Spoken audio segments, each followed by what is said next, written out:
এক অলির কবরের পাশে দিয়ে একজন লোক যায়, শোনে কোরআনের আওয়াজ কবরের ভিতর, তাবারাকাল্লাযী বিয়াদিহিল মুলক ওয়া হুয়া আলা কুল্লি শাইইন কাদির।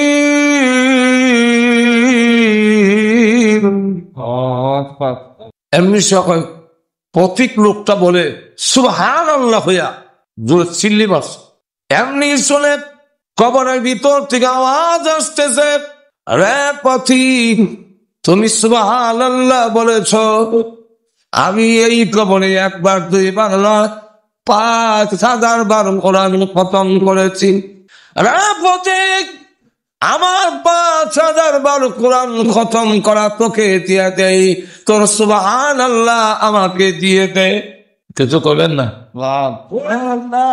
আমার ৫,০০০ বার খতম যে করেছি ৫,০০০ বার তোমার দেয়া দেই, আর তোমার একবার সুবহানাল্লাহ আমাকে দেয়া দাও। কেন জানোস নি? ৫,০০০ বার না, ৫,০০,০০০ বারও যদি কোরআন শরীফ পড়ি কোনো সওয়াব নাই। তোমার একবার সুবহানাল্লাহ, বেহেশতের মধ্যে এমন গাছ তৈরি হয় ১০০ বছর দৌড়ের গোড়া দৌড়াইলো ওই গাছের ছায়া পার হতে পারবে না। আল্লাহ রাব্বুল আলামিন বলেন, আমার কেন ঘুম নাই? ঘুম না থাকার কারণ ৩টা কারণ তাফসীরের কিতাবে উল্লেখ করেছেন।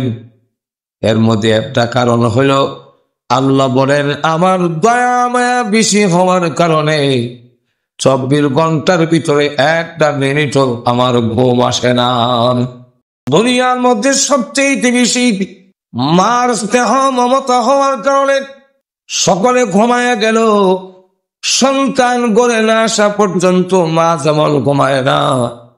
গভীর রাত্রে বাড়িতে গেলে উঠানে পা রেখে দেখবেন কারো গড় আলু দেখা যায় না, মার গড়ে আলু দেখা যায়। মা এখনো ঘুমায় নাই, সন্তানের জন্য মা জাগ্রত থাকে। আল্লাহ বলেন, তোমার মার চাইতে আমি আল্লাহর কোটি কোটি গুণ বেশি দয়া মায়া। এই জন্য ২৪ ঘন্টার ভিতরে আমি ঘুমাই না। ওরে বান্দা, তুই কোন সময় বিপদে পড়ে আমি আল্লাহকে ডাক দিবে, এই কারণে আমি আল্লাহ একটা মিনিটও ঘুমাই না। ২ নম্বর কারণ হলো আল্লাহ রাব্বুল আলামিন বলেন, তোমাদের দুর্বলতা সেই জন্য ঘুম আছে। আমি আল্লাহর কোনো দুর্বলতা নাই, আমার কোনো ক্লান্তিটা নাই। আমি সবগুলো পরিচালনা করি, সবগুলো আমি চালাই। কিন্তু বান্দা জেনে রাখ, আমি আল্লাহ রাব্বুল আলামিন সবগুলো পরিচালনা করে সবগুলো চালানোর পরেও আমি আল্লাহর দুর্বলতা আসে না। এর কারণ দুর্বল যিনি হবেন, দুর্বলতা যার মধ্যে আছে সে কোনোদিন মাবুদ হতে পারে না, আল্লাহ হতে পারে না। আল্লাহ হইতে গেলে সবল থাকতে হবে। এই জন্য দুর্বল কোনো জিনিস মানুষের খোদা হতে পারে না। আল্লাহ দৃষ্টান্ত তুলে ধরেছেন যে যারা মূর্তি পূজা করে, মূর্তি হলো তার খোদা। মূর্তির সামনে যে খাবার দেওয়া আছে, এই খাবার মাছি ছিনায় নেয়। দুর্বল মাছি তো খুব সবল, মাছের সাথে মনে হয় আপনারা লড়াই করে হারবেন না, নাকি? যা ঘুমানো যাক তো আল্লাহ কিছু হা না করবেন তো। মাছি আপনার থেকে সবল না দুর্বল? দুর্বল কি সামান্য না অনেক? একটু যাতা দিলে আসছে আপনার যাবি, ঠিক না? কিন্তু ওই মাছি মূর্তির সামনে যেই খাবার দেওয়া আছে, ওই খাবার গুলো যখন নিয়ে যায়, আবার নেওয়ার সময় আওয়াজ দিয়ে আসে ভন। ক্ষমতা থাকলে আটকাও। আবার খেয়ে পেট ভরে যায় সময় সে আওয়াজ দিয়ে যায় ভন। খায়া শেষ করলাম, তোমার খাওয়ান আমি মাছি এসে নিয়েছি, তুমি নিজের খাবারটা যেখানে রক্ষা করতে পারলে না। এমন খোদা কোনদিন, এমন জিনিস কোনদিন মানুষের খোদা হতে পারে না। আল্লাহ নিজে বলো,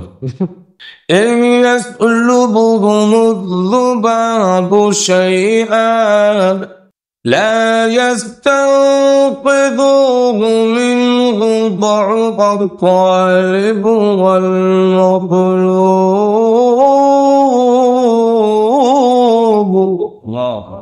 মাসিক খাবার ছিনায় নেয় যে তার নিজের খাবারটা রক্ষা করতে পারে না, সে তোমাদের ক্ষুধা উপকৃতিকা। মানুষ যখন ধর্মীয় জ্ঞান থেকে দূরে সরে যায়, এলমে ওহির জ্ঞান যদি মানুষের মধ্যে না থাকে, মানুষ বিবেক শূন্য হয়ে যায়। হিন্দুরা তো মূর্তির সামনে দেয়, আমরা কি কম করি? আমাদের মুসলমানের তো আমার নিজের চোখের দেখা মাজারের সামনে গিয়ে সাজদা করেন। এবং এমনও দেখছি মহিলা কবরের মাটি নিয়ে ফেটো মরায় আর কয়, বাবা 3টা মেয়ে হয়েছে, এইবার যে ফেটো কি আছে কোথায় না, একটা খাসি লইছি এটা না হোক আর আমার ফেরতটারে বাবা। অথচ সন্তান ছেলে হোক মেয়ে হোক দেওয়ার ক্ষমতা কার? আরো দূরে আওয়াজ দিয়ে বলেন কার? কিন্তু আমাদের দেশে মাজারে গিয়ে শ্রদ্ধা দেয়, মাজারে গিয়ে কান্দে। অথচ যিনি মাজারে কবরে ঘুমায় আছেন তিনি যত বড় অলি হোক, এখন যিনি জিন্দা আছেন ওনার তো হাওয়ার বেশি। হাওয়ার বেশি না কম? আপনি পড়লে সব হয়, কবরে যিনি ঘুমাইছেন কিয়ামত পর্যন্ত কোরআন হলো সব নাই। আর আমরা ল্যাংটা সার কাছে কাপড় বলা বেটা ল্যাংটার কাছে কেমনে স্যার? অমানুষ না, তোমরা সেখানে চাইতে পারো না, তোমার তো ক্ষমতা বেশি, তুমি দুর্বলের কাছে চাবে কেমনে? চাইলে তো সবলের কাছে চাবে। এইভাবে আপনারা তাহলে বলতে পারেন মুক্তির কাছে চাই কেন, ল্যাংটা আর ভণ্ডর কাছে চাই কেন? আরেক ভণ্ড দিকে দাদির মুখ এক সমানে লম্বা, কোন কথা বলেন চুপ করে বসে দেয়, মাঝে মাঝে বলে আবার কোন লোককে কয় তুমি বাইগন দেখাইস, ঠিকই হ্যাঁ কয় বাবা আমি তো বাইগন দেখাইছি, বাবা কেমন কামে লাগতে ফিরে না, হাত মাওলা তোর ফিটের মধ্যে একটা মেজ আছে, ঠিকই আমার ফিটের মধ্যে একটা মেয়ে, ও বাবা আমার কাপড়ের তোলের জিনিস কেমনে কোনটা? হুজুর বলেন কেন কেমনে বললো কিছু না পাইয়া কি বলে? আর ওরা বললো কেমনে, বলবো কেমনে বলছে? কোরআন আল্লাহ বলে দিচ্ছে وَإِنَّ الشَّيَاطِينَ لَيُوحُونَ إِلَى أَوْلِيَائِهِمْ لِيُجَادِلُوكُمْ। আল্লাহ রাব্বুল আলামিন বলেন, যারা আল্লাহর বিধান মানে না, আল্লাহ আর নবীর তরিকা মানে না, এমন লোকগুলো শয়তানের মুরিদ। শয়তান হলো এরার পীর। শয়তান এদের কাছে ওহী নাজিল করে, লায়ুনা ইলা আউলিয়াইহিম। শয়তান তার বন্ধুদের কাছে ওহী নাজিল করে, কেন করে? লিউজাদিলুকুম, আমাদের মধ্যে বিবাদ সৃষ্টি করার জন্য। কানে কানে যখন বলে দেয় হ্যাঁ বাইগন দিয়া খেয়েছে, আমি দেখছি, হ্যাঁ আমারে দেখছে না, তুই কয়ে দে। হে খালি গায়ে যে সময় ছিল তার পিঠের মধ্যে মেয়ে যাচ্ছে, আমি দেখছি, হ্যাঁ আমারে দেখছে না, তুমি কয়ে দাও। তোমার মাধ্যমে কয়েলে তোমার কারামতি জাহির হবে, লোকেরা তোমার মুরিদ হইলে আমারই মুরিদ হয়ে যাবে। এমনি ভাবে নবীজির যুগে যতগুলো মূর্তি ছিল, এক একটা মূর্তির ভিতরে এক একটা শয়তান গিয়ে লুকাইত, মাঝে মাঝে আওয়াজ দিত। তখন তারা মনে করতো মহান আল্লাহ বুঝি ইদার বিচ্ছে আমায় কিছু আওয়াজ দেয়। এখানে ওয়ালিদ ইবনে মুগিরা একটা স্বর্ণ মূর্তি ছিল, ওই মূর্তিটা একদিন দেখে আওয়াজ দিয়ে বলে, সাবধান, মুহাম্মদের কথা তোমরা মানবে না, কারণ মুহাম্মদ তোমাদের বাপ দাদার ধর্মটারে শেষ করার জন্য এসেছে। ওয়ালিদ ইবনে মুগিরা বলে, ভগবান ও তো দিনে আসল কথা কইছো, এটা কও না কে? আবার কিছু লোক আবার দিয়ে আনছে যে আমার মূর্তি কি কয় ভগবান কৌদি কাল কাছে কইসলে। আবারও আওয়াজ দিয়ে বলে, হে আরববাসীরা, মুহাম্মদ সাল্লাল্লাহু আলাইহি সাল্লামের কথা তোমরা মানবে না, সে তোমাদের বাপ দাদার ধর্মটারে শেষ করার জন্য আসছে। সকলে তো আনন্দে আত্মহারা, সকলে সিদ্ধান্ত নিয়ে নবীজির কাছে গেছেন, আপনার মূর্তির সামনে আসেন, মূর্তি যদি বলে আমরা মানবো, আর মনে মনে ধারণা আইলে তো মূর্তি উল্টা করব, তখন এই বিজ্জত কর। নবীজি মূর্তির সামনে গিয়া দাঁড়ায় বলে, এ মূর্তি আমি নবী কিনা বল। এমনি দেখে মূর্তির ভিতর থেকে আওয়াজ আসতেছে, আশহাদু আল্লা ইলাহা ইল্লাল্লাহু ওয়া আশহাদু আন্না মুহাম্মাদান আবদুহু ওয়া রাসূলুহু। এখন সব মাথা নিচে দিকে দিয়ে বলিস, রাসূল কয় কি রে এখন কস না, এখন কি স্বীকার করতা, কি বলবো, আমরা খুদ আর ওই উস বুদ্ধি ঠিক নেই, কালকে কি করলো আর আজকে কি করলো। আল্লাহ নবী যখন চলে যাচ্ছেন, কিছু দূর যাওয়ার পরে দৌড়ে একটি লোক আল্লাহর সামনে দাঁড়ায় বলেন, ইয়া রাসূলুল্লাহ, ইয়া হাবিবাল্লাহ, ওগো নবীজি আপনি দাঁড়ান, বেয়াদবি মাফ করবেন, আমি আপনাকে দাঁড় করেছি, আমি আপনার সাহাবী, আমি মানুষ নয়, আমি জিন্নাত। এখন ওই বলে কেমনে মহিলার মুক্তির ভিতরে একটি জিন শয়তান থেকে থেকে আওয়াজ দিত, দুধ কলা খাইবার লেগে, ডিম মামলেট খাইবার লেগে, আপনাকে অস্বীকার করে ইসলামের বিরুদ্ধে অপপ্রচার করে এইভাবে ধ্বংস করেছে জাতিকে। আমি যখন জানতে পারলাম আপনি যাচ্ছেন মূর্তির সামনে, কি আমি তখন ভাবলাম কি জানি সেনি দুনিয়ার লোভে আপনাকে অস্বীকার করে ফেলে। এই কারণে আপনি মূর্তির সামনে যাওয়ার আগে আগে আমি মূর্তির ভিতরে ঢুইকা এই বেঈমান জিন্নাতটাকে দ্বিখণ্ডিত করে মূর্তির ভিতরে ঢুকে আমি কালিমা পড়ে আপনার ঈমানের সাক্ষী আমি নিজে দিয়েছি। এইগুলো জাতিকে গোমরা করে, অথচ মূর্তিগুলো সম্পর্কে আল্লাহ রাব্বুল আলামিন বলেন এরা তো দুর্বল, সুতরাং এরা খোদা হতে পারে না। মুসলমানের খোদা আর সব বই দিছে এরকম না, মুসলমানের আল্লাহ, বান্দা যেখানে আল্লাহ আছেন সেখানে। وهو معكم أينما كنتم, তোমরা যেখানে আমি আল্লাহ সেখানে। যদিও আমরা স্লোগান দেই ইলেকশন আইলে, অমুক ভাই যেখানে আমরা আছি সেখানে, অমুক বাড়িতে সময় গরজ আগে ভোট দাঁড়ে, আর আপনি উঠানো না আছে আর কয় অমুক ভাই যেখানে আমরা আছি সেখানে, অমুক ভাই ঘরের ভিতরে বউর কাছে, আপনি তুই উঠানো। বলেন পৃথিবীর মানুষের তোমরা যেখানে আমি আল্লাহ আছি সেখানে, আমরা আছি যেখানে এটা তো ইলেকশনের সময় প্রচারণ খুব জোর হইয়া, অমুক ভাই যেখানে আমরা আছি সেখানে, ওই সেনারে আরো জোরে ওই দেখা যায় ঠিক কিনা। এরপরে একবার ইমন ফাল মারছে, আরেকবার কান্দর ঠ্যাং লাগে মুম্বাই দেখা জোরে আওয়াজ দিয়া বলেন আমরা আছি যেখানে আল্লাহ ওইখানে। আল্লাহ রাব্বুল আলামিন বলেন তোমরা যেখানে আমি আল্লাহ সেখানে কিভাবে আছেন হুজুর আমরা দেখি না। এটা একটা কিচ্ছা বনুনি, আরো জোরে কম কিচ্ছা কইলে পরে দেখবেন গুমো সারি দিব, কইলে তুমি কিচ্ছা কিচ্ছা হইল সুলতান মাহমুদ গজনবী মসনবী শরীফের মধ্যে লেখেন তিনি একদিন ঘর থেকে বের হয়েছেন সাধারণ লোকের বেশে দেশের জনগণের খোঁজ নেওয়ার জন্য। কারণ দেশের জনগণের আসল খোঁজ নিতে গেলে আমাদের মন্ত্রী এমপিরা তারা যদি রাস্তা দিয়ে সাধারণ লোকের মতো বের হইতো, না ফাইল হইলে ডাকাতি কোন কোন জায়গায় হয়,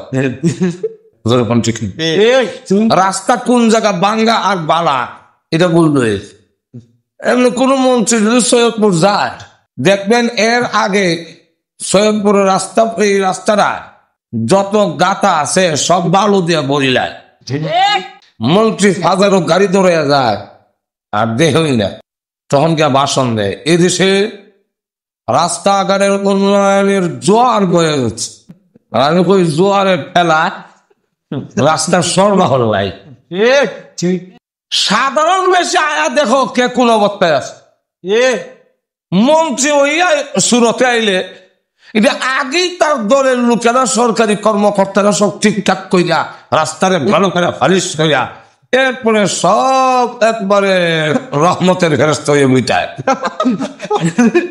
প্রিয় শ্রোতা, ওয়াজটির সাউন্ড এডিট করেছে মাস্টার পয়েন্ট টিউব। চ্যানেলটি সাবস্ক্রাইব করে আমাদের সাথেই থাকুন। সুলতান মাহমুদ গাজনবী জনগণের খোঁজ নেওয়ার জন্য রাত 2টার সময় সাধারণ পোশাক পইরা একা একা বের হয়েছে। ব্রিজের সামনে গিয়া দেখে 4 জন যুবক বসা। রাত 2-2:30। গভীর রাত্রে রাস্তার কোন ব্রিজে 4-5 জন যুবক যদি বসা থাকে, আমরাও দেখলে দূর থেকে হইয়া হক মেহনত করিলে তাহলে হেলাম তো সুবহানাক। এই যুবকরা এত রাতে রাস্তায় হয়তো চুরি করবো, না হয় ডাকাতি করবো, আর না হয় ইফটিজিং করবো, আর না হয় কেউ মাটির তোরে খাবাইলে একটা না একটা করবো। উনি কে তাদের সামনে দাঁড়ায়, ওরা বেকা খায়, তুমি কে? উনি নিজের পরিচয় লুকায় রেখে বললেন, আমি তোমাদের মতোই তো একজন। তোমরা যেমন এই দেশের নাগরিক, আমি একজন নাগরিক। ওরা বুঝতে বুঝতে আমরা যেমন সু, ঈদ আরেকটা সু।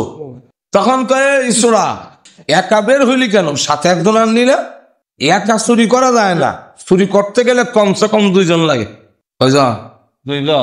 আমরা কইতাম যে এই 2 জন লাগে, যে আপনি জানেন ছোট সময় দাদার গাছ থেকে আম পারতে হইলে একা গেলে পারতাম না। মনে হইতো যা দাদা দেখতে আমার আগ বাড়াই, এমনি যেমন দেখি দাদা দেখে যাচ্ছে। এই জন্য 2 জন লাগে, একজনের করণ লাগে, আরো জনের দেখন লাগে। একজনের দেখতে থেকে না রে দাদা এখনো ঘর থেকে বেরিয়েছে না, ভালো হইলা হে ছায়া হে করে কখন বুঝছেন তো? তুমি একটা বের হলে কেন? তোমার যে সাথী নাই। ঠিক আছে, বের যখন হয়ে গেছো তুমি আমরা দলে মনে মনে ঠিক আছে তোমরা দল ভর্তি যা। এখন তারা পরামর্শ করে, আজকে আমরা সুলতান মাহমুদ গাজনবীর বাড়িতে চুরি করতাম, এখানে বইয়া সল্লাহ পরামর্শ করতাম। যার বাড়ি চুরি করতো বাদশার বাড়ি, এই বাদশার সাথে। আচ্ছা, কার কি যোগ্যতা আছে বলো? যোগ্যতা না থাকলে নেওয়া হবে না। এমনি যুবক কয়, আমারে তোমরা সাথে রাখতে পারো, কারণ আমার কানের মধ্যে এমন যোগ্যতা আছে, কুকুরের আওয়াজ শুনলে আমি বুঝি কুত্তায় কি কয়। তাহলে তার দরকার আছে নি? আরেক যুবক বলে, আমাকে নিতে পারো। তোমার কি যোগ্যতা? আমার চোখের মধ্যে এমন পাওয়া, জীবনে একবার যদি কেউ দেখে ফেলি সারা জীবনই হেরে চিনি। অন্ধকারের মধ্যে যদি কেউ দেখে লাই আমি আর বলি না, বলে তোমার দরকার, তুমিও তা হও। আরেক যুবক দাঁড়ায় বলে, আমার নাকের মধ্যে এমন পাওয়া, মজনুর মতো। মজনুর মতো মানে লাইনে মারা যাওয়ার পরে লুকাইয়া দাফন করছো, কারণ মজনু যদি জানতে পারে লাশ ঘুরে ধরবে। মজনু যখন শুনলো লাইলি মারা গেছে, খবর দিলেছে, কোন খবর দিচ্ছে হেজারে না, কিন্তু কবরে কবরে এখন ঘুরে গুরুস্থানে গিয়া মাটি নাহনিয়া লাগায়। এইভাবে নাহ লাগাইতে লাগাইতে লাইলির কবর বার করলিস। কয়টা আমার লাইলির কবর? বলে কেমনি বুঝছো? কই মাটির মধ্যে আমার লাইলির শরীরের গন্ধ হয়। ওই স্টোরে কয়, মজনুর মতো আমার নাকের ভাওয়া। মজনু আসিল লাইলির আশেক, আর আমি হইলাম মালের আশেক। সুতরাং মাটি শুনলে আমি কইতারি কোন মাটির নিচে মাল আছে। তখন তারা তুই তাপ চলো দরকার। আরেক যুবক দ্বারা কয়, আমাকে নিতে পারো। তোমার কি যোগ্যতা? আমার হাতের মধ্যে আল্লাহ এমন যোগ্যতা দিয়েছেন, বন্ধ গেটে তালায় হাত লাগাইতে দেরি হয়, খুলতে দেরি হয় না, সাবির কাম। তাহলে তুইও থাক। এবার সুলতান মাহমুদ গাজনবীকে জিজ্ঞাসা কর, কে সুরা ওর কোনো ক্ষমতা নাই? না থাকলে নিতাম না। উনি বলেন, হ্যাঁ আছে। তোমাদের কারো কানে, কারো চোখে, কারো নাকে, কারো হাতে, আর আমার দাড়িতে। তোমার দাড়ির কি ক্ষমতা? কয় যদি তোমাদের কোনোদিন ধরা পড়ো আর ফাঁসির রায় হয়ে যায়, এমন সময় যদি আমার মায়া লাগে আর আমি আমার দাড়িটা খালি এমনি একটু লালা দেই, তোমাদের ফাঁসির হুকুম বাতিল হয়ে যায়। এমনি সকলে ডাক দেওয়া হয় মারহাবা, তুমি আমার মধ্যে কুতুব, সুরের মধ্যে কুতুব সন্তান আছে। রাজার বাড়ির সামনে গেছে, ওরে রাজার বাড়ির কুত্তাটা ঘাউ ঘাউ করে এসে এমনি কয়, তুমি না বলছিলে কুকুরের আওয়াজ বুঝো, কুকুর কি কয়? ও বুঝি তো ঠিক হয়, এখন তো বুঝতেছ বললে মানে খেলে। কুকুর বলতেছে চিন্তার কোনো কারণ নাই, বাড়ির মালিক তোমরা সাথে আছো। বাড়ির মালিক কে? সম্রাট। কোন ঠিক না? আর এগুলো যারা আছে সম্রাট না সুখ, এরা এদিক সেদিক তাকায় এখন, আরে সম্রাট তো নাই কেন, তোর কানে ভুল শুনছে, বাদ দেবে না, উল্লাহ মারে বেড়া তোর কানে। এই তোর দিক খেলাই হাত দেখে দেখি খুলেনি, হ্যাঁ হাত স্পর্শ করছে পরে গেট খুলে গেছে।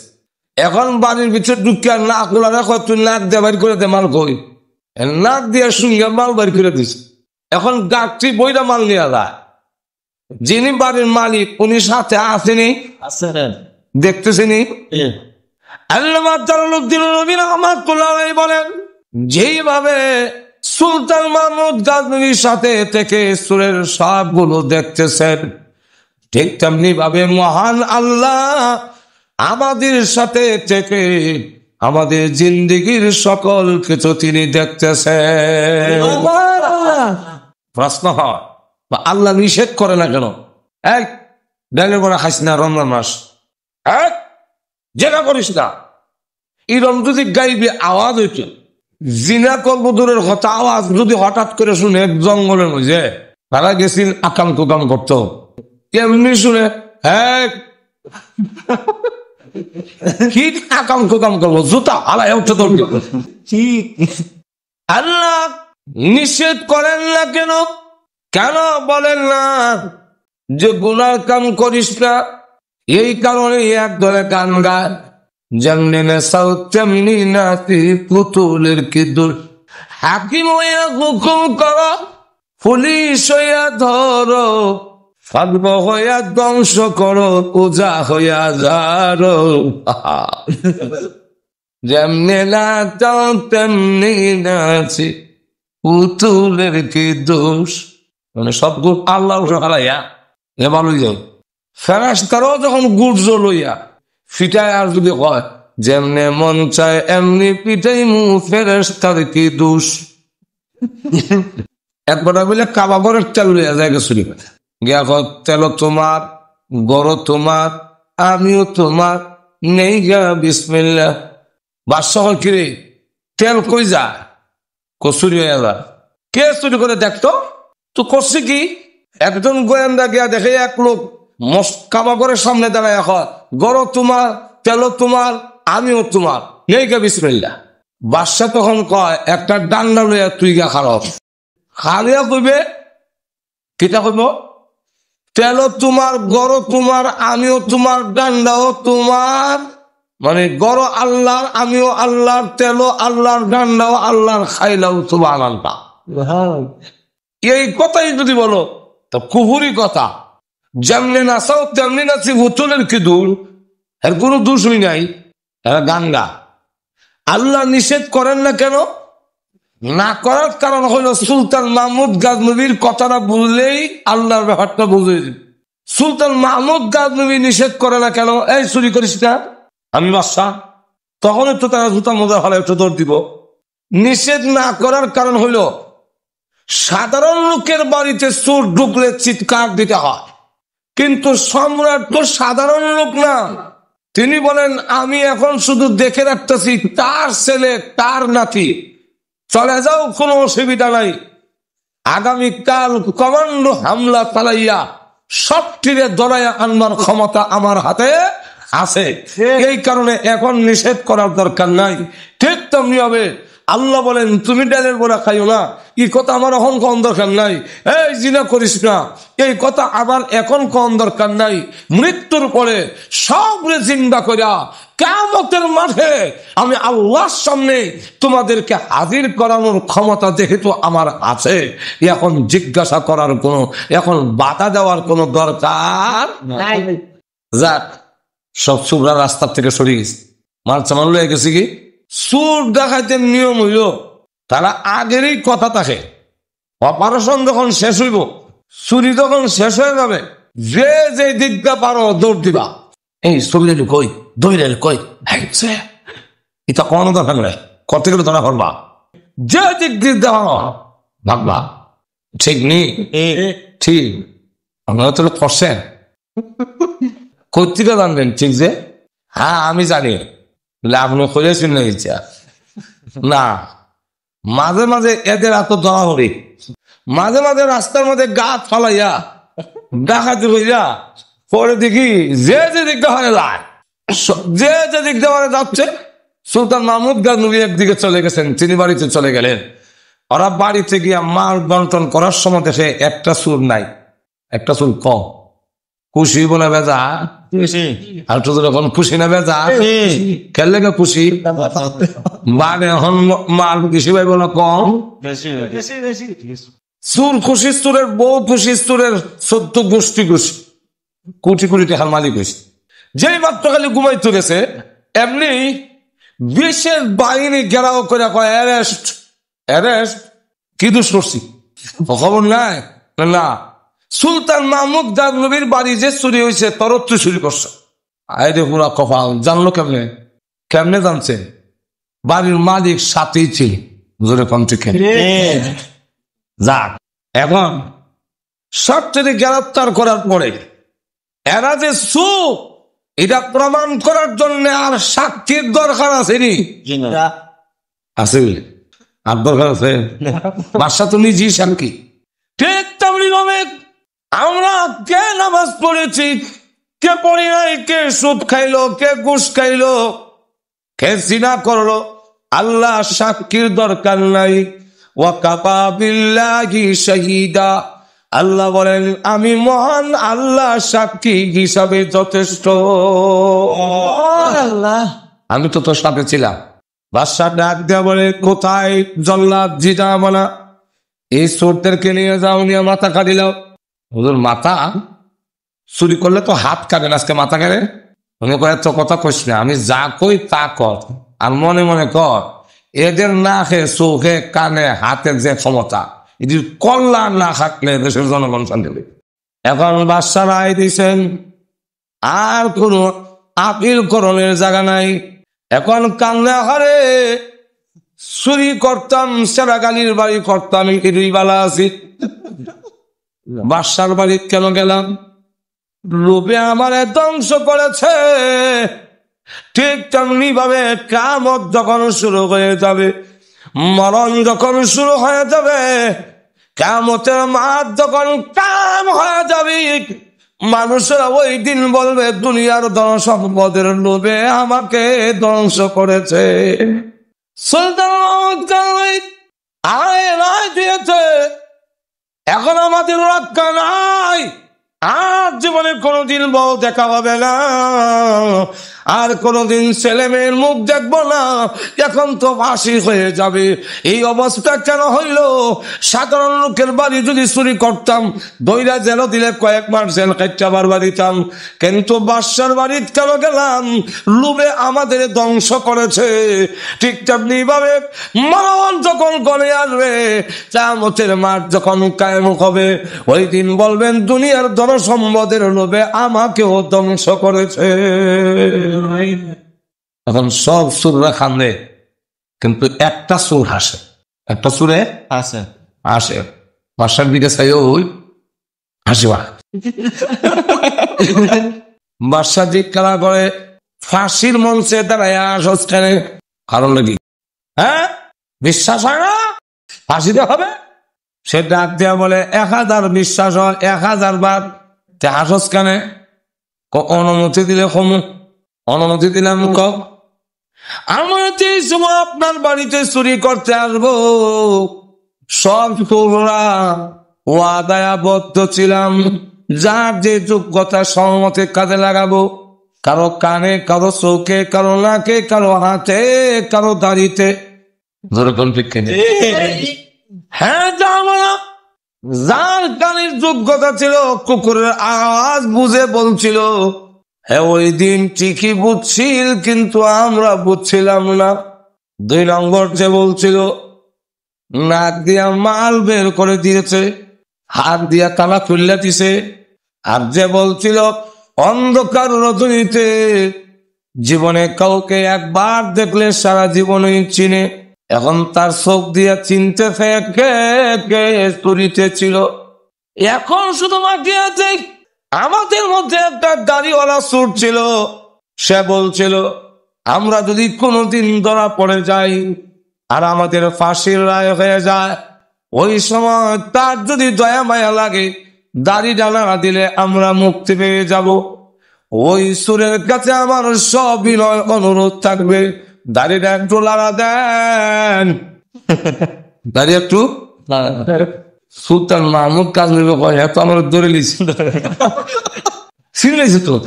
আমি তো মনে করছিলাম হ্যাঁ আমার সিদ্ধান্তন রাত্রের অন্ধকারে দেখছে, পোশাক নাই।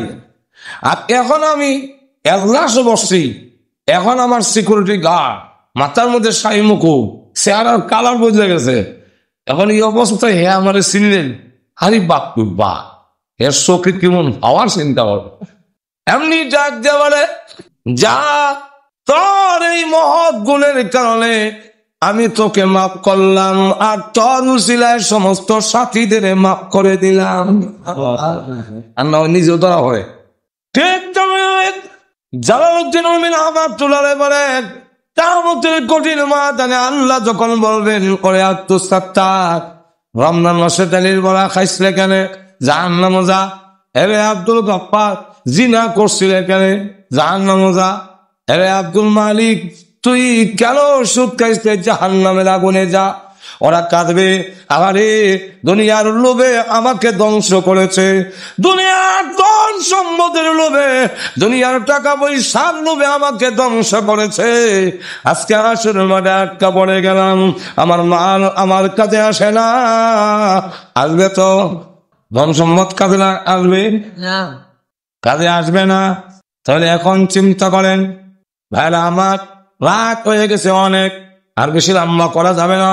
এখন লক্ষ্য করে দেখুন, সুলতান মাহমুদ গাজনবী যেমন তাদেরকে মাফ করে দিয়েছেন, ঠিক কিয়ামতের কঠিন ময়দানে এক দলকে বলবে জাহান্নামে যাও, আরেক দল হাসবে, জিজ্ঞাসা করবে হাসো কেন, তোমাদের কি ভয় হয় না? তারা ডাক দিয়ে বলবে, প্রভু গো, নির্জনে আমি গোনা করি নাই, তুমি আল্লাহরে ডরাইয়া আমি হোটেলের লাল পর্দা কালা পর্দার ভিতরে ডালের বড়া খাই নাই, তোমারে ভয় পাইয়া তুমি যে আমার সাথে ছেলে এই জলে আমি করি নাই, পানির নিচে ডুব দিয়া কেউ নাই গো, কিন্তু পানি পান করি নাই তোমারে ডরাইয়া। আল্লাহ আমি কিন্তু ফজরের নামাজের সময় ঘুমায়া থাকি নাই তোমারে ডরাইয়া, তোমার কারণে আমি গুনার কাজ করতে পারিনি, তোমাকে আজকে চিনে ফেলেছি। পৃথিবীর শ্রেষ্ঠ স্থান মসজিদে গিয়ে বসলো, এমন সময় হাজির হয়েছে আল্লাহর রহমত এমন ভাবে প্ররস্ত হয়, যে সময় শয়তান আকাশের দিকে দৌড়ায়। আল্লাহ আমি শয়তান, আমি জানি আমি শয়তানির রাজিম, মিনাশ শয়তানির রাজিম, আমি বিতাড়িত শয়তান, আমি পাবো না, কিন্তু আমিও আশা ছাড়ি না। তোমার রহমত যে বড়, মনে হয় আমি শয়তানও একটা বাট পাইলিতাম ভারী। এই জন্য শয়তানও বলে আজাদিল গুয়াদ, শয়তানের আরেক নাম আছে আজাদিল, আজাদিল গুয়াদ নসিবে বুড়ানো। শয়তানেও কয় আমারও একটা অংশ দিলেই তো পারে আল্লাহ যে দয়ালু, কিন্তু তারা দেয় না। আকাশের দিকে দৌড়া, ওই নতুন আমাদের সমাজ এখন যে সময়, এই সময় যদি কোনো বান্দা বান্দি অনিচ্ছা শত আল্লাহ বলে উচ্চারণ করে, সেই শব্দটাও মহান আল্লাহর দরবারে ডাইরেক্ট গিয়ে পৌঁছে যায়। আর কোনো বাধা নাকে শ্বাস ফলাইলেও শোনা যায়, বার থেকে শোনা যায়, ডাইরেক্ট যাই না, আর নিরক্ত সহ। ঠিক তেমনি এই নজরুলের আমাদের সময় কোন মানুষ যদি আল্লাহ বলে ডাক দেয়, তামাম দুনিয়া ঘুমায় আছে, আল্লাহর গুনাহগার বান্দা ঘুমায় না, চোখের পানি ছেড়ে দিয়া কাঁদলে তার ডাক ডাইরেক্ট মহান আল্লাহর দরবারে পৌঁছে যায়। প্রিয় শ্রোতা, ওয়াজটি ভালো লাগলে লাইক দিতে ভুলবেন না। নয়েজ মুক্ত উন্নত সাউন্ডে ওয়াজ মাহফিল শুনতে মাস্টার পয়েন্ট টিউব চ্যানেলটি সাবস্ক্রাইব করুন। নজরুলের রহমতের সময় মসজিদের কোনায় গিয়ে বসে কাঁদলে, প্রভু গো, ও মুসলমানের খোদা, আমার মেয়ের পেটের ব্যথা ভালো হয় না, ডাক্তার কবিরাজ দেখেছি, ট্যাবলেট ক্যাপসুল বহু খাওয়াইছি, কাম হয় না। ও মুসলমানের খোদা, আমার খুদা খুদা কিচ্ছুই নাই, অতএব তোমার দরবারে হাজির হয়েছি, তুমি মুসলমানের খোদা, তুমি সর্বশক্তিমান, শুনেছি, আমার মেয়ের পেটের ব্যথা ভালো করে দাও, আর না হয় মনে করো আমার ভগবানের খোদার যেমন কোনো ক্ষমতা নাই, তুমি মুসলমানের খোদারও কোনো ক্ষমতা নাই। যেই মাত্র এইভাবে কাঁদতেছে, এমনি শুনে গাইবি একটা আওয়াজ কানের মধ্যে আসতেছে, তার নিষ্ঠানে আল্লাহর গোলাম, আর বলতে হবে না, তোর দরখাস্ত মঞ্জুর হয়ে গেছে, বাড়িতে যা, গিয়ে দেখ চিরদিনের জন্য তোর মেয়ের পেটের ব্যথা ভালো হয়ে গেছে। এমনি দৌড়তে বাড়ির কে ঢুকবে, মেয়ে তো এসে বলে, আব্বা, জীবনে কত ডাক্তারের বাড়িতে গিয়েছ, কত ট্যাবলেট আর ক্যাপসুল আর মিক্সার তুমি আমারে খাওয়াইছো, ফাইল খাওয়াইছো, ভালো হয় না, আজকে কোন ডাক্তারের কাছে গেলা গো আব্বা? তুমি না বলছিলে ডাক্তারের কাছে যাচ্ছ, কোন ডাক্তারের কাছে গিয়েছিলে? ট্যাবলেট দিল না, ক্যাপসুল দিল না, আমার পেটের ব্যথা ভালো হয়ে গেল। আব্বা গো, একটু বলো না কোন ডাক্তারের কাছে গিয়েছিলে, আমাকে বলো, এমন ডাক্তারের গোলামি সারা জিন্দিগি ভর আমি করবো। আব্বা কোনো কথা কয় না, চোখের পানি ছেড়ে দিয়ে কাঁদে, জিজ্ঞাসা করে কথা বলো না কেন? এমনি ডাক দিয়া বলে, কেন কথা বলি না গো মা, জানোস নি, এতদিন পর্যন্ত ভুল পথে ছিলাম, আসল ডাক্তারের সন্ধান পাইনি, আজকে আসল ডাক্তারের সন্ধান নিয়ে এসেছি। মা গো, তুই কি ওই ডাক্তারের কাছে যাবি? মেয়ে ডাক দেয়া বলে, শুধু যাবো তাই না, সারা জিন্দেগি এমন ডাক্তারের গোলামি করবো। আপনার ডাক দেব, মাগো, চাই যদি হয় গোসল কর, আমিও গোসল করি, চলো ওই ডাক্তারের কাছে যেতে হইলে মসজিদের ইমাম সাহেবের কাছে যাই। ইমাম সাহেবের কাছে এসে বলেন, হুজুর, আমাদের কালমা পড়ান, আমরা এখন ফিরে এসেছি, বুঝতে পেরেছি আল্লাহ ছাড়া আর কোনো মাবুদ নাই। এই নজরুলের রহমতের সময়, যে সময় আল্লাহ ঘুমায়, এই সময় আপনারা বসে আছেন আল্লাহ দ্বীনের আলোচনা শোনার জন্য, আল্লাহ এবং তার রসুলের ভালোবাসা নিয়ে, যেরকম ঠিক হয়তো আজকের এই বসাটাই আমাদের নাজাতের জন্য উসিলা হয়ে যায়। আল্লাহ এই অবস্থা দেখে কুদরতি ক্যামেরা দিয়ে ছবি উঠাইতেছে, হাসরের মাঠে ছবি দেখানো হবে, কিয়ামতের মাঠে আপনি আমার ছবি যখন দেখানো হবে হাসরের মাঠে, ওই দিন দেখবেন মাহফিলে যে বসা, আল্লাহ জিজ্ঞাসা করেন ফেরেশতাদেরকে, এত গভীর রাত্রে এরা বসা রইল কেন? এদের কি বাড়িঘর নাই? আল্লাহ আছে। এরা কি ঘুম নাই? বলে আছে। ঘুম আরাম করলো কেন? কেন এই জায়গায় বসে আছে? তাদের বিছনা কিনে আছে। কেন? বলে আল্লাহ আপনাকে পাওয়ার জন্য, জান্নাত পাওয়ার জন্য, জাহান্নাম থেকে মুক্তি পাওয়ার জন্য। আল্লাহ জিজ্ঞাসা করেন ফেরেশতারা রে, বলো ওরা কি কোনদিন আমি আল্লাহকে দেখেছে? না দেখে নাই। জান্নাত জাহান্নাম দেখছিনি? না দেখে নাই। যদি দেখতো তাহলে কেমন অবস্থা হইতো? ফেরেশতারা কয় আল্লাহ এরা বাড়ি ঘর ছেড়ে দিয়ে পাহাড় তঙ্গলে চলে যাইত। আল্লাহ ডাকতে বলেন উরশিদুকুম আন্নী কাদ গফারতু লাকুম, ওরে ফেরেশতারা তোমরা সাক্ষী থাকো আমি আল্লাহ তাদের জিন্দেগির গুনাহ মাফ করে দিয়েছি। রামা আজকের বসা যদি কবুল হয়, নাজাতের উসিলা হয়ে যেতে। আসলে আমি যে আয়াতটা বলছিলাম, এই আয়াত না বললে তো হয় না। আগে একটা পরিবেশ তৈরি করুন লাগে। খাইতে গেলে আগে খাওয়ানো একটা পরিবেশ তৈরি করতে হয়। এবার মুখের মধ্যে কিছু লবণও দিতে হয়, জিহ্বাত পানি উঠতো, গলাটা ভিসলে হইতো। এতক্ষণ বললাম আয়াতের ব্যাখ্যা বলতে গেলে অনেক লম্বা। আয়াতের মধ্যে আল্লাহ যে জিনিসটা বলে দিতে চান, আমরা এই জায়গায় একদিন ছিলাম না, আবার একদিন এই পৃথিবীতে থাকবো না। কথা ঠিক কিনা? আমার আগে এই বাড়িতে বাস করেছে অনেকজন, আমার আগে এই বাড়িতে বাস করেছে অনেকজন, তারাও গেছে, আমিও যাব, থাকবো না কেউ বেশিক্ষণ। আপনারা মনে সারা জীবন থাকবা, ব্যবসা হতে বোঝা যায়। আমার আগে এই বাড়িতে বাস করেছে অনেকজন, তারাও গেছে, আমিও যাব, থাকবো না কেউ বেশিক্ষণ। সব চলে যেত যখন ঠিক।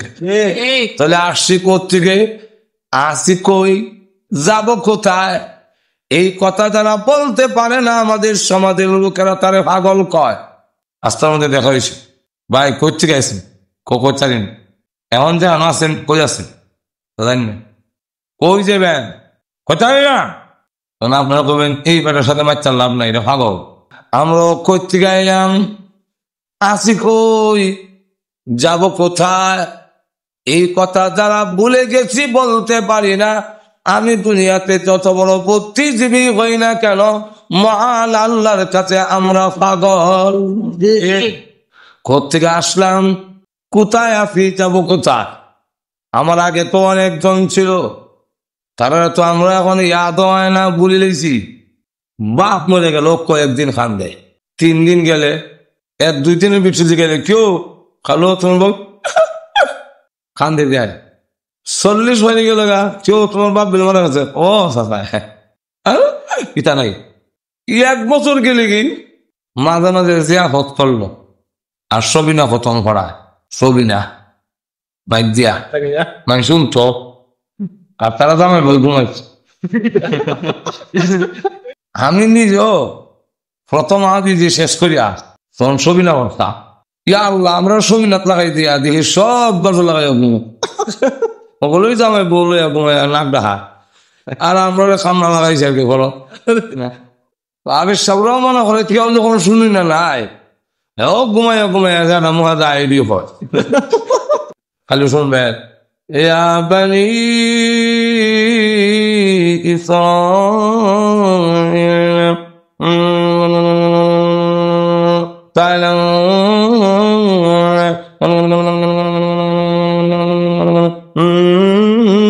শেকরা।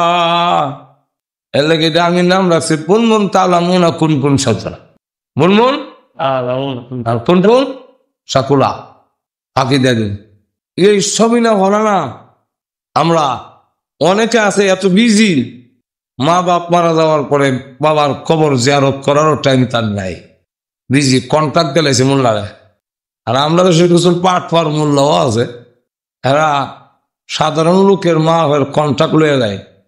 বিশ্বাস না করলে আদিমপুর গুরুস্থান ঢাকা যাবেন, গিয়া দেখবেন আপনি ঢুকবার আগেই একদল জয়টা এবার দিলেই আপনার ক্ষয় খতম লাগে, আপনার বাপের করা লাগবে, মার করা লাগবে, হে অগ্রিম হইয়া খতম বেগের মধ্যে জমা করে চলে আসছে। খালি এখন আপনার বাচ্চা দিচ্ছে, এখন আসেনি মনে হবে আরো করে আর নাইলে আপনার কাছ থেকে টাকা নেওয়ার লাগে একটা সফন হেপানে লিব খাইলে হইয়া, কারণ আপনার আপনার আমি আপনার সামনে দেখছি তাই বড় ময়লা ছোলার মধ্যে পড়ে রয়েছে, খাবারটিও ছিঁড়া ফেলা, আর আমার কাছে খাওন বাদ পুষতাছে। তখন তাহলে আমার আব্বা এরকম বলে, হা হুজুর রকম কিতা করতাম বাড়ি। তাইলে একজনে এক সেট কাপড় দিলেন যে এটা হইয়া ফারে আপনি নিয়ে মানে নেন যে এরকম কিছু বাদ ফা আর তোকে তখন না আছে নাকি? আর আপনার মনে করলেন বিজি এবারে তখন আদায় করে লেবো তো সারলাম। হ্যাঁ, কন্ট্যাক্ট করে লিছি বছরে 500 টাকা। আপনার বাপের সালাম দিয়ে দিব, আপনার বাপের আমার বাপের খবর ফাঁসে দেয়, সালাম আলাইকুম ইয়া খবর তোমার সারা খালি সালাম দিছে আমি দিয়া যাই। আচ্ছা কিভাবে দিল হইব? পাহাড়ে তীর বাড়াতে থাকে, এরা থাকতে থাকতে তার দিল এমন শক্ত হয়েছে, শরীরের চামড়া যেমন শক্ত হয়েছে, দিলও শক্ত হয়েছে। বাপ মরলে মা মরলো তো হারিয়ে এর লেগে কয়েকজনের পয়সাতে আনছে কান্ত। আমার বাপ মারা গেছে, আমরা সমাজের নিয়ম তো কিছু লোকে ছিল্লা তো আপনি কিছু কাইনা দিন 100 দেন। তখন এবার 100 টাকা ভরতে হয়। 3 বার মা মারা গেছে, আমার কেতা হয়েছে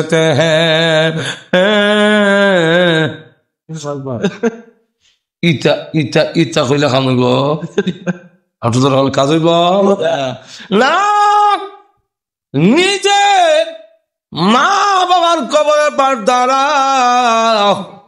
দাঁড়ায় যখন বলবে আসসালামু আলাইকুম ইয়া আহলাল কুবুর, আল্লাহর রাসূল জানায় দিয়েছেন, আল্লামা জালালউদ্দিন সুয়ুতী নূরুস সুদুরের মধ্যে লেখেন, আল্লাহ আপনি ডাক দেবেন তার বাবার রুহের কাছে তার সালাম পৌঁছাইয়া দাও, তার মার রুহের কাছে সালাম পৌঁছাইয়া দাও, এবং তার ছবিটা মা বাবার চোখের সামনে তুলে ধরে নাও।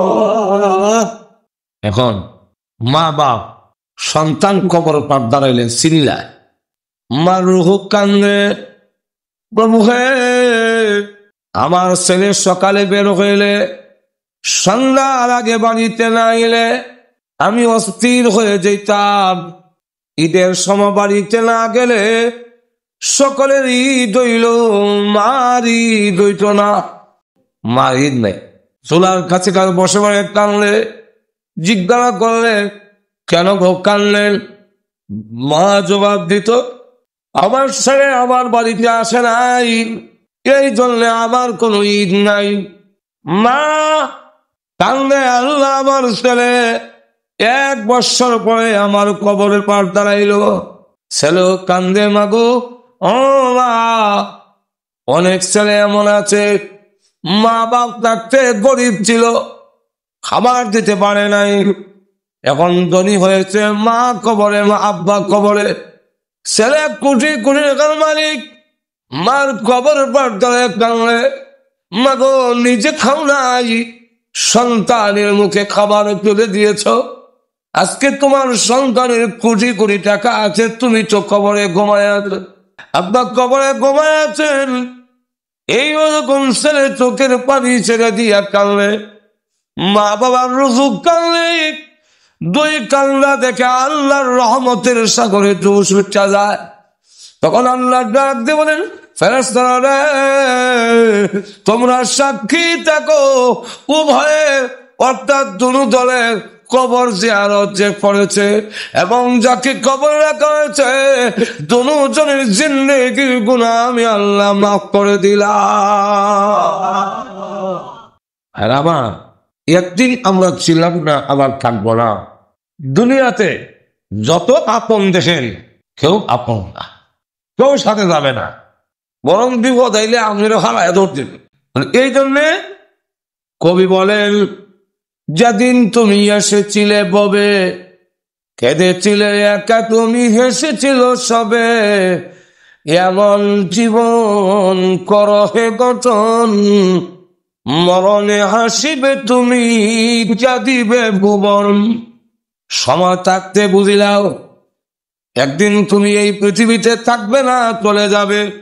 অতএব চলে যাওয়ার আগে তোমার জীবনটাকে সুন্দর করে গঠন করো, কোরআন সুন্নাহ অনুযায়ী আল্লাহর হুকুম মেনে নবীর তরিকা মেনে জীবনটাকে যদি গঠন করা যায়, নামাজ খাইও না, সুদ খাইও না, ঘুষ খাইও না, মা বোনেরা যদি পর্দা না হয়, এই অন্যায় অনাচারে লিপ্ত যদি না হয়, পৃথিবী থেকে বিদায় হয়ে গেলে সে হাসতে হাসতে বিদায় হয়ে যাবে, তামাম দুনিয়ার মাখলুক তার জন্য কাঁদতে থাকবে।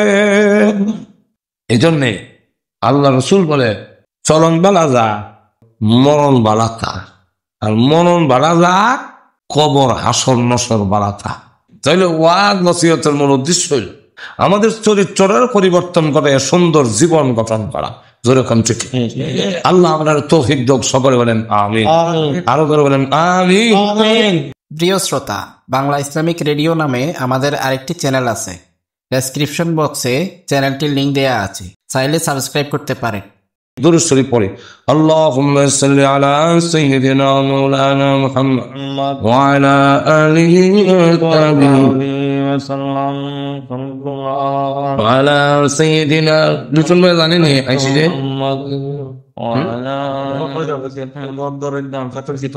اللهم صل على سيدنا اللهم صل على سيدنا ومولانا محمد وعلى آله وأصحابه وبارك وسلم أستغفر الله إن الله غفور رحيم أستغفر الله إن الله غفور رحيم اللهم آمين ربنا ظلمنا أنفسنا وإن لم تغفر لنا وترحمنا لنكونن من الخاسرين ربنا اغفر لنا ولوالدينا رب ارحمهما كما ربياني صغيرا رب ارحمهما كما ربياني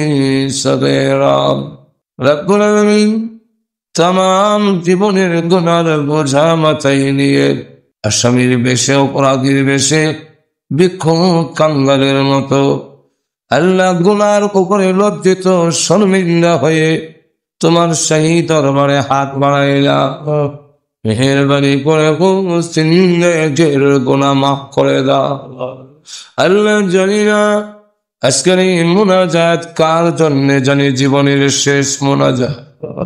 কত মানুষ ঘুমায় আর উঠে না, কত মানুষ ঘর থেকে বের হয় আর ঘরে ফিরে আসে না। আল্লাহ জানি না প্রভু হে কোন দিন জানে কার নামে মৃত্যুর পরোয়ানা জারি হয়ে যাবে। আমারই বয়সের কত যুবক কবরে ঘুমিয়েছে, আমার জীবনের কত সাথী পৃথিবী থেকে চির বিদায় হয়ে গেছে। আল্লাহ জানি না কোন দিন জানে আমিও কবরের বাসিন্দা হয়ে যাব। মৃত্যু আসার আগে আগে মেহেরবানি করে আমাদের তুমি মাফ করে দাও আল্লাহ, আমাদের তুমি মাফ করে দাও। আমরা যে উদ্দেশ্য তুলেছি প্রত্যেকের নেক আশা পূরণ করে দাও।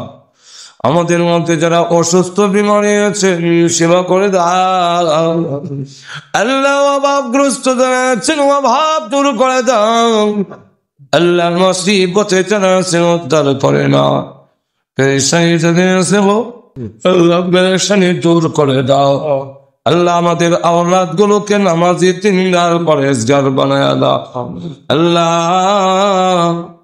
ও প্রভু, আমাদের স্বামী স্ত্রীর মধ্যে মিল মহব্বত বাড়ায়া দাও আল্লাহ। আজকের এই মাহফিল আয়োজন করেছেন শোনার জন্য যারা এসেছেন, পর্দার আড়ালের নাকের মা বোনেরা চলে এসেছেন, টাকা দিয়া পয়সা দিয়া বুদ্ধি দিয়া সাহায্য সহযোগিতা যারা করেছেন সকলের জন্য আল্লাহ।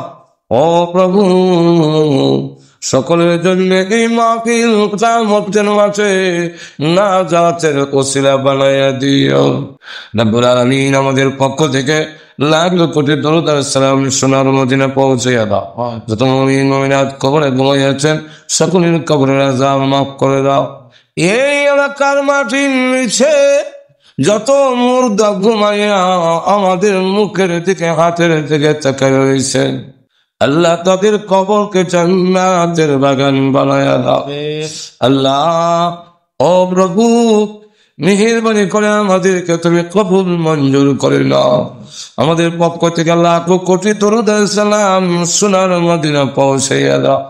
যত মুমিন মুমিনাত কবরে ঘুমায় আছেন সকলের কবরের আযাব মাফ করে দাও রব্বুল আলামিন। বিশেষ করে আমরা হাত বাড়াইলাম, আল্লাহ আমাদের মা বাবার কবরে আযাব দিও না, মা বাবার কবরকে জান্নাতের বাগান বানায়া দাও রব্বুল আলামিন। আল্লাহ ও প্রভু, আমরা হাত বাড়াইলাম, জানি না বুকার মানাই করা বানাই।